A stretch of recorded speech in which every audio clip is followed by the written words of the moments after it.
வாமா, என்ன வேணும்? எங்க அபார்ட்மெண்ட்ல ஸ்கூல் படிக்கிற பொண்ணு ஒருத்திக்கு பர்த்டே, அதுக்கு ஏத்த மாதிரி ஒரு gift காமிங்க. அப்படியா? எந்த பொண்ணுக்குங்க? எந்த பொண்ணா இருந்தா உங்களுக்கு என்னங்க? நீங்க gift மட்டும் காட்டுங்க. அதிக பிரச்சனை தரும்.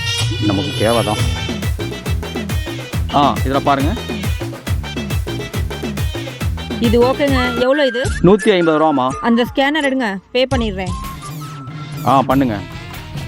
gift பேக்கிங் எதுவும் பண்ணணுமாமா? அதெல்லாம் நாங்களே பண்ணிக்கிறோம். பேமெண்ட் ஆச்சுங்க. ஓகே. After some time. வாமா, என்ன வேணும்? சார், ஒரு சின்ன ஹெல்ப் பண்றீங்களா? ஹெல்ப் எல்லாம் கேக்குறீங்க? சரி சொல்லுங்க.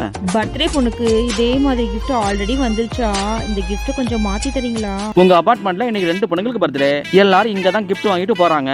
நீங்க gift வாங்க வரும்போது எந்த பொண்ணுக்குன்னு கேட்டேன். ரிப்பீட் ஆக கூடாதுன்னு அப்படி கேட்டேன். அதுக்கு அவ்வளவு சொல்லிக்கிட்டீங்க.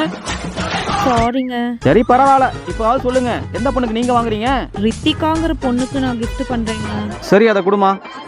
இந்த கிஃப்ட்டை வாங்கிட்டு போமா. இதை யாருமே அந்த பொண்ணுக்கு வாங்கிட்டு போகல. சரி ஓகேங்க. சேம் ரேட் தானே? ஆமா. ரொம்ப தேங்க்ஸ்ங்க.